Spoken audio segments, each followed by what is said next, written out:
அன்றைய காலப்பகுதி மிகவும் ஒரு நெருக்கடி மிக்க காலப்பகுதியாக இருந்ததனால் அன்று மதியம் வரை ரஜினி வீடு திரும்பாதால் சந்தேகமடைந்த உறவினர்கள் தொடர்ச்சியாக தேடுகிறார்கள். எங்கும் ரஜினி கிடைக்கவில்லை.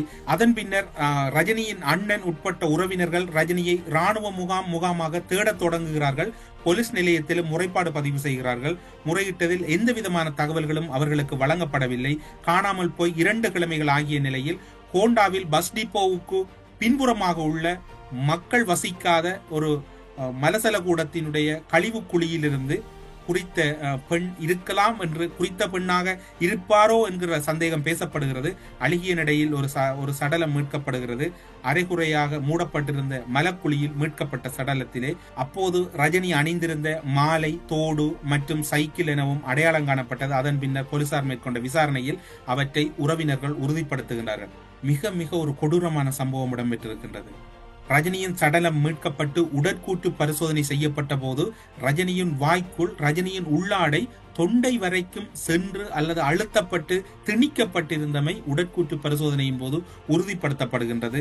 வீதியால் சென்ற ரஜினியை மறைத்து காவலர்களுக்குள் வைத்துவிட்டு பின்னர் ஆட்கள் அற்ற வீட்டுக்குள் அழைத்து சென்றதாகவும் கூறப்படுகிறது. இராணுவத்தினர் மாறி மாறி ரஜினியை மானபங்கப்படுத்தியதை அந்த பகுதியிலே காவல் கடமையில் இருந்த ஒரு போலீசார் உறுதிப்படுத்துகின்றார். 5வதாக சீரழித்த இராணுவ சிப்பாய் அரச சாட்சியாக மாறுகிறார். 2 இராணுவ சிப்பாய்களும் ரஜினியை சீரழிக்க முற்பட்ட போதே அவர் ஏற்கனவே இறந்து விட்டதாகவே அவர் தன்னுடைய சாட்சியிலே கூறுகின்றார். இறுதியாக 2 பேர் மானபங்கப்படுத்த முற்பட்ட போது ரஜினி இறந்த நிலையில் தான் இருந்ததாக கூறுகிறார். பல வருடங்கள் இந்த வழக்கு இழுபறிப்படுகின்றது.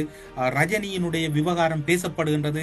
22 வயது ஒரு இளம் பெண் உறவினர்களிடம் பயணத்தை சொல்லிவிட்டு வருவதற்கு சென்ற போது இந்த சம்பவம் இடம்பெறுகிறது.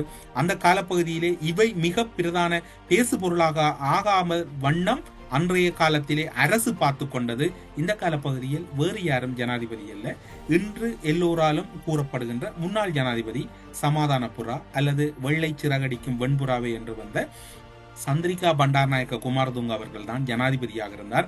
இவருக்கு இலங்கையிலே அவருடைய அத்தனகல தொகுதிக்கு அப்பாற்பட்டு அதிகூடிய வாக்குகள் உடைந்த இடங்கள் 2 தமிழ் பகுதிகளாக இருக்கின்றன. ஒன்று பட்டுருப்பு தொகுதி, இன்னும் ஒரு இடம் யாழ்ப்பாணத்தில் இருக்கக்கூடிய வல்வட்டித்துறை பகுதி என்று கூறப்படுகிறது.